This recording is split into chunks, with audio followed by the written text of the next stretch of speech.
Bisakah kamu memilih yang lebih baik daripada yang lebih menyenangkan? Kuat hablum minannas hablum minallahi sak jalan iki.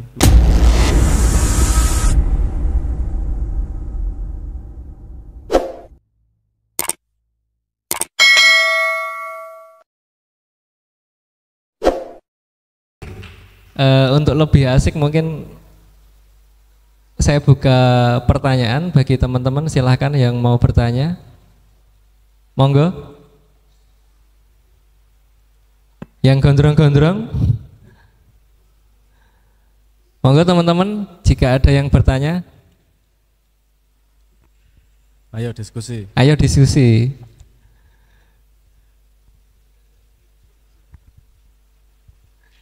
Ini sepertinya buruh digital semua, Gus. Nggak ada yang nanya. Monggo, ini ketua HMC mau nanya. Monggo Mas Monif.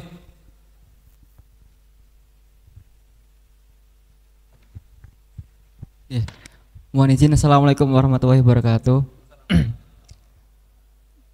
Tadi Gus Abrang dikatakan kita adalah buruh digital dan kita belum merdeka, katakanlah seperti itu.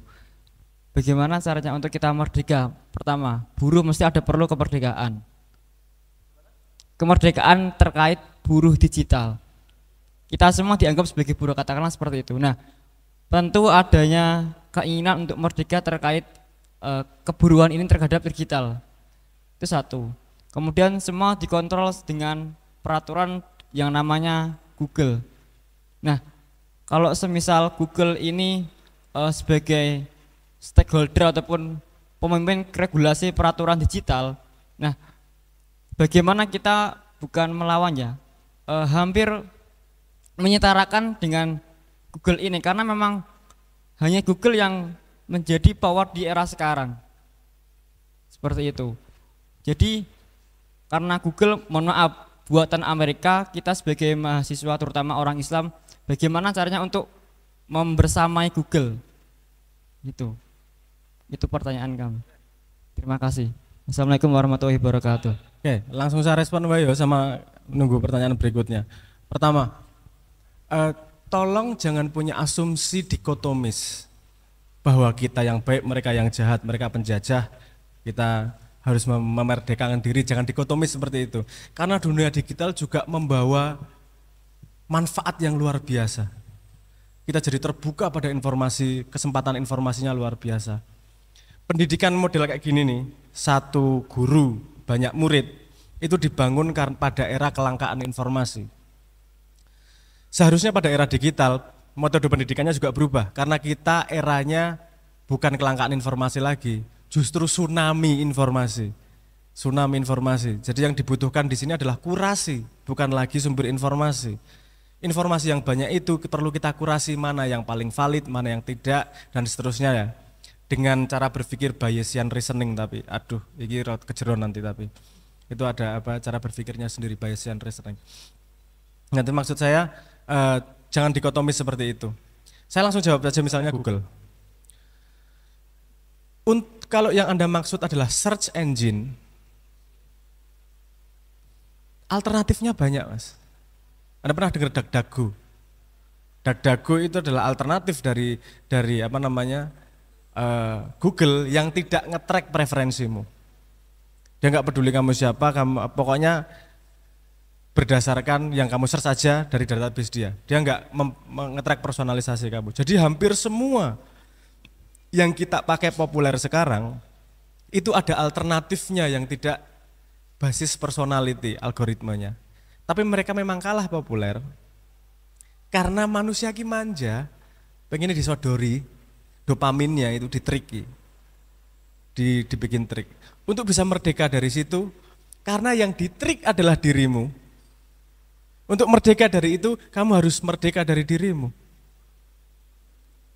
Ini salah satu strategi terhebat dari, aku nggak ngomong mereka iblis ya, tapi aku tahu ngobrol karo Mbah Iblis gue ya, biar pas ngopi-ngopi neng pojokan Simpang 5 gue. Saya kan pernah bertanya, kamu bisa menggoda manusia semuka bumi ini pakai strategi apa sih? Biayanya berapa sih? Tertawa dia. Ya gampang banget, nabimu sudah ngasih tahu loh, musuh terberatmu itu siapa? Musuh terbesarmu dirimu sendiri. Jadi aku tinggal men-trigger dalam dirimu, tinggal menggugah sesuatu dalam dirimu yang akan melawan dirimu sendiri.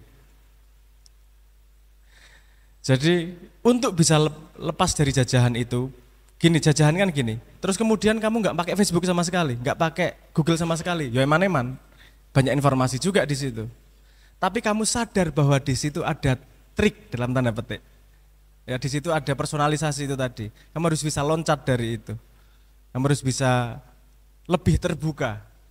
Jangan hanya yang disodori, tapi yang nggak disodori juga kamu cari. Misalnya gitu.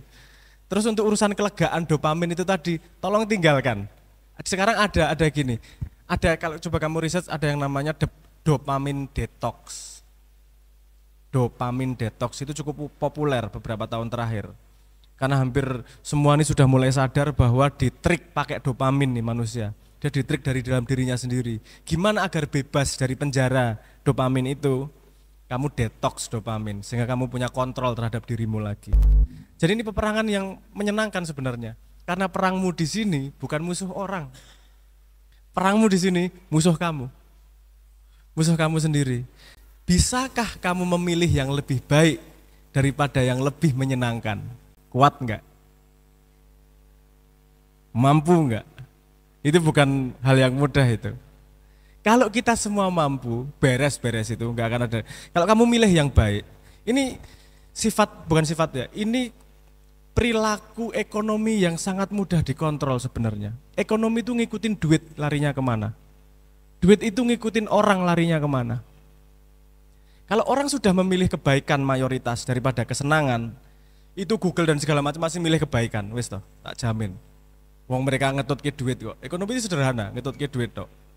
Cuman karena kamu gampang di track, ya, karena kita masih kalah sama diri sendiri, pengennya seneng tok, pengennya cepet, pengennya gampang, pengennya instan, makanya disediakan yang itu. Karena itu yang paling menghasilkan duit paling banyak buat dia, sesederhana itu sebenarnya. Kalau ngomong jahat ya, wong golek duit ora jahat kok. Kadang-kadang mereka juga menyesal dengan hasil akibatnya juga.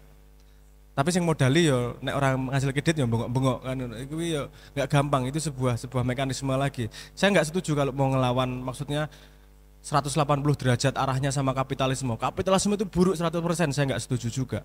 Kapitalisme itu sebuah altruis, sebuah konsep altruis yang dipaksakan. Altruis itu membantu satu sama lain. Awalnya seperti itu. Ya kalau kamu nggak di dunia kapitalis, kalau kamu nggak punya kontribusi ke masyarakat, kamu nggak dapat duit apa-apa, betul nggak? Kalau kamu nggak produksi, kamu nggak membantu, kamu nggak jadi pekerja produktif, nggak dapat duit apa-apa. Jadi dipaksakan untuk altruis. Awalnya itu gitu, tapi terus belum ada dalam sejarah peradaban manusia yang tingkat produktivitasnya setinggi kapitalisme juga belum ada. Tahun 2016 produksi makanan dunia itu 186% lebih banyak daripada yang dibutuhkan. Nah, sisi dari sudut pandang produksi kapitalisme luar biasa. Problemnya adalah pelakunya nomor satu di pikirannya bukanlah kontribusinya, tapi uangnya, hasilnya. Sehingga kelebihan 186% itu masih menghasilkan kelaparan di belahan dunia yang lain. Padahal itu dikirim sak donya turah-turah produksi makanan yang dilakukan. Tapi nek diculke ngono tok ya tidak menghasilkan duit, betul enggak? Iki aku kedawan iki malah ngomong tekan kapitalisme iki. Karena untuk tahu perilaku ini kan gini toh. Kowe ngomong komputer, di balik komputer ada yang namanya algoritma, balik algoritma ada yang namanya hardware, di dalam hardware ada yang namanya chips dan seterusnya, mundur terus sampai nanti mau seampuh apapun nggak ada listrik yo rano gunane. Listrik saka ngendi? Saka minyak saka ngendi? Ekonomi global. Kita nggak bisa ngomong cuman atasnya nih. Kalau kita mau komprehensif sebagai generasi memahami zaman, kita kudu ngurut kabeh iki asalnya di mana. Mau tidak mau kita harus mengetahui fondasi global ini. Makanya saya tadi menyinggung sedikit soal kapitalisme. Jadi wise lah, bijaksana. Ayo kita ora gampang kegawa pada